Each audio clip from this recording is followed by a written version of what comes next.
आपने तो उस इंसान को दिलो जान से प्यार किया है। पता नहीं आपके प्यार में कहां पर कमी रहेगी कि उस इंसान को आपके प्यार की कदर ही नहीं है। और इस इंसान के लिए आपने जितना किया ना, उतना तो आपने अपनी पूरी लाइफ में कभी किसी के लिए नहीं किया होगा। फिर भी इसी इंसान को आपका प्यार क्यों समझ में नहीं आ रहा है।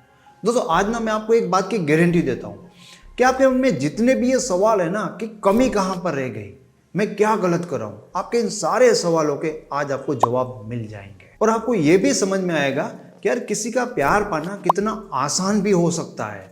आप फालतू में ही इतना ज्यादा परेशान हो रहे हो। और दोस्तों, मैं आपको क्या बताऊं, मेरे पास तो ऐसे ऐसे लोग आते हैं जो कहते हैं कि सर मैं अपने पार्टनर के प्यार से परेशान हो चुका हूं, आप मुझे ऐसा कुछ बताओ कि मैं इससे अपना पीछा कैसे छुड़वाऊं। दोस्तों, अगर मैं आपको ये कहूं ना कि आपकी वैल्यू ना करने वाला आपका पार्टनर आपको इतना ज्यादा प्यार कर सकता है कि आप भी उनके प्यार से परेशान हो सकते हो, तो मेरी इस बात को सुनकर शौकिएगा मत। क्योंकि एज ए कोच 7 साल के मेरे एक्सपीरियंस में मैंने कहीं ऐसे रिलेशन में ऐसी चीजें होते हुए देखी है। और दोस्तों, मेरे पास ना हजारों लोगों के रिलेशन को ऑब्जर्व करने का और उनको समझने का एक्सपीरियंस है। तो ये मत मान लेना कि ये कोई रैंडम एडवाइस होगी। आज आपके सामने ना पूरा ह्यूमन बिहेवियर डिकोड हो जाएगा। तो अब मुद्दे की बात करते हैं कि एक रिलेशन में हम 100% देते, उसके बाद भी हमें प्यार क्यों नहीं मिलता। दोस्तों, इसका जवाब क्या है पता है? इसका जवाब ये है कि आपके समोसे में टेस्ट नहीं है। अब आप ये सोचोगे कि यहां पर समोसा कहां से आ गया। मैं आपको एक एग्जांपल से समझाना चाहता हूं ताकि आप इस बात को समझ पाओ कि यार रिलेशन में 100% देने के बाद भी हमें प्यार क्यों नहीं मिलता। मान लीजिए कि आपके एरिया में 2 समोसे वालों की दुकान है। अब एक जो बंदा है समोसे वाला, वो बहुत ज्यादा फेमस है क्योंकि उसका जो टेस्ट है ना वो गजब लेवल का है, कुछ नेक्स्ट लेवल का है। अब दूसरा भी एक समोसा वाला उसी एरिया में है, बट उस समोसे वाले की खास बात यह है कि उसके जो माल मसाले हैं, ठीक है, वो बहुत ज़्यादा प्योर है, बहुत ज़्यादा हाइजेनिक है। बट प्रॉब्लम ये है ना कि टेस्ट के मामले में वो पहले जैसा नहीं है। टेस्ट तो वो पहले वाले का ही बहुत अच्छा है। अब आप खुद सोच कर बताइए कि आप किस जगह पर समोसा खाना पसंद करेंगे। सीधी सी बात है कि जहाँ पर टेस्ट होता है, क्योंकि हमें ऐसा लगता है दोस्तों कि जिसका टेस्ट अच्छा होगा ना वो हर मामले में परफेक्ट होता है।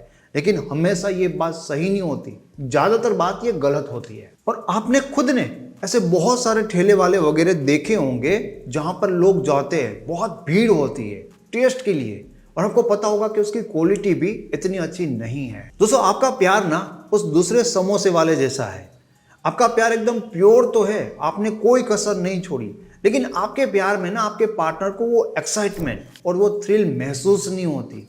इसलिए आपका पार्टनर आपके प्यार को नहीं समझ पा रहा है। एक बात ना मैं आपको दिल से बताना चाहता हूं कि मैंने 7 साल में बहुत सारे प्यार करने वाले और लॉयल लोगों को रिलेशन में हर्ट होते हुए देखा है। जिसका प्यार जितना ज्यादा सच्चा होता है ना, लोगों को वो इंसान इतना ही ज्यादा बोरिंग लगता है। कि आप इस बात पर विश्वास कर सकते हो कि जो लोग थोड़ा सा मैनिपुलेट कर सकते हैं, जो लोग थोड़ा सा बेटरली सिडक्शन को समझते हैं, लोग ऐसे लोगों को ज्यादा प्यार करते हैं। क्योंकि यही तो मसाला है, इसी में तो लोगों को टेस्ट आता है। लोगों को हमेशा ना जो प्योर चीजें होती है ना वो बोरिंग लगती है। आपको थोड़ा सा तो मिर्च मसाला और चटनी लगाना सीखना पड़ेगा, और उसके बाद लोग कहेंगे कि वाह भाई क्या स्वाद है। ये बात एकदम सच है कि बिना स्वाद का समोसा और सच्चा प्यार किसी को पसंद नहीं है। हर कोई टेस्ट के पीछे भाग रहा है। तो दोस्तों, अभी बात करते हैं कि रिलेशन में वो कौन से मसाले होते हैं जो आपके रिश्ते में एक थ्रिल और एक्साइटमेंट को भर देते हैं, ताकि आपके पार्टनर को आप बोरिंग नहीं बट बहुत ज्यादा इंटरेस्टिंग लगने लगो। तो सबसे पहले मसाले के बारे में बात करेंगे, वो है कंट्रोल विड्रॉल।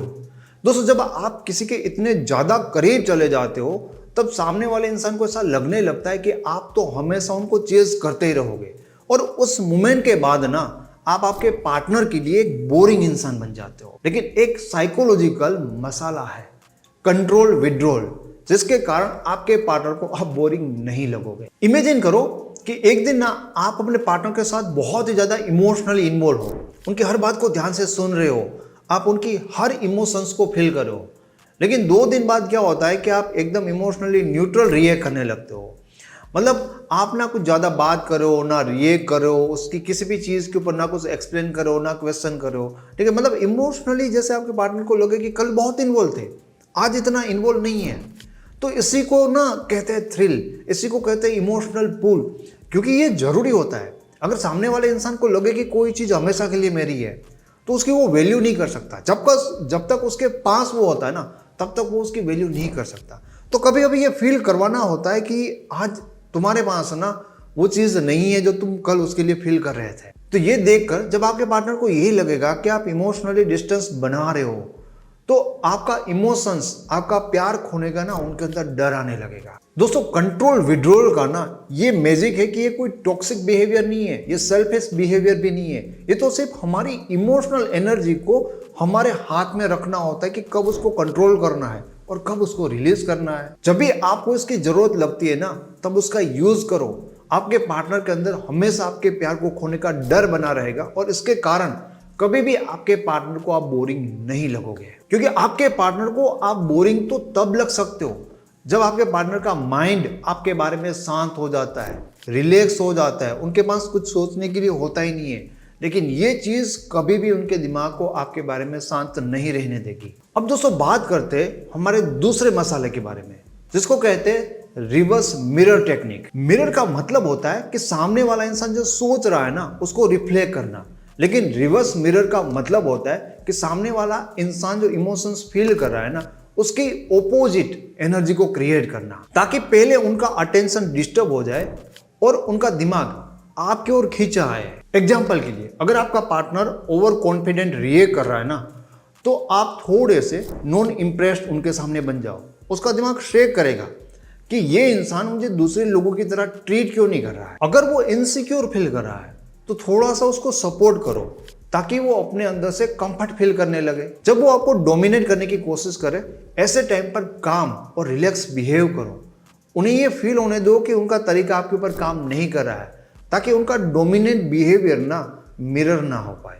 और इसके कारण क्या है कि वो मजबूर हो जाते हैं न्यूट्रल आपके सामने बिहेव करने के लिए। ये टेक्निक ब्रेन के अनसर्टेन जोन को एक्टिव कर देता है। मतलब जब आप किसी की एक्सपेक्टेड एनर्जी को मिरर नहीं करते, तब उनका दिमाग कंफ्यूज हो जाता है। फिर यही कंफ्यूजन उनके लिए क्रेविंग और एक एडिक्शन बन जाती है। साइकोलॉजी कहती है कि हर इंसान को ना अपनी एक सेल्फ इमेज चाहिए होती है। जब कोई दूसरा इंसान उसकी सेल्फ इमेज को वैलिडेशन देता है ना, तब वो कंफर्ट फील करने लगता है। लेकिन जब कोई दूसरा इंसान उनकी इमेज को मिरर नहीं करता, उससे उल्टा करता है, तो उनके दिमाग को शौक लगता है और इसी शौक के कारण उसके दिमाग में डोपामिन स्पाइक होते हैं। सोच कर देखो, ऐसे सिचुएशन में जब हर कोई उसकी किसी खास चीज की तारीफ करे हो और आपने नॉर्मली ऐसे बोल दिया कि हाँ ठीक है, तो उसका ईगो हिल जाता है। वो अंदर ही अंदर ये सोचता है कि सबको मेरे में कुछ दिख रहा है, तो उसको मेरे में इतना खास कुछ दिख क्यों नहीं रहा है। अब तुमने ऐसा बिहेव क्यों किया है, तुमने ऐसा रिएक्ट क्यों किया है,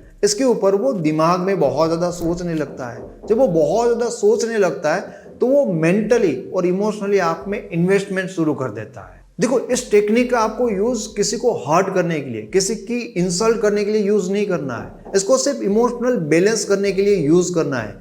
आपको ना सिर्फ उसके ईगो को तोड़ना है, उस इंसान को नहीं तोड़ना है। तो दोस्तों, अब बात करते हैं तीसरे मसाले के बारे में, जिसको कहते हैं टेंशन प्लस रिलीज पैटर्न। दोस्तों, आपने कहीं रोमांटिक मूवी में देखा होगा ना कि हीरो और हीरोइन के बीच में ना एक बहुत तगड़ी फाइट होती है। वो एक दूसरे को बहुत कुछ बोल देते हैं और हमें लगता है कि यार ये तो बहुत सीरियस झगड़ा हो गया, अब इन दोनों का ना परमानेंट ब्रेकअप हो जाएगा। फिर क्या होता है, दो में से एक पार्टनर को धीरे से सॉरी बोलेगा और गले लगा देगा। अब तक जो गाली गलौज कर रहे थे, अब एक दूसरे को गले लगा रहे हैं। दोस्तों, ये साइकोलॉजी का ना सबसे पुराना और सबसे पावरफुल टेक्निक है और इसी को कहते हैं tension plus release pattern. Psychology के हिसाब से ह्यूमन ब्रेन अनसर्टेनिटी और नोवेल्टी के ऊपर रिएक्ट करता है। तो जब कोई ऐसी मूवमेंट बनती है कि जहां पर इंसान सोचने लगे कि अब क्या होगा, तब डोपामिन अचानक से स्पाइक करने लग जाता है और उसके बाद जैसे वो सस्पेंस खत्म होने लगता है, एकदम टूट जाता है, उसके बाद इमोशनल एक हाई फील करता है। तो इन सिचुएशन में एक बार टेंशन और उसके बाद जब सॉल्यूशन आता है ना, तो ये मोमेंट एक इमोशनल एडिक्शन बन जाता है। तो इसको आप अपने रिलेशन में कैसे कर सकते हो?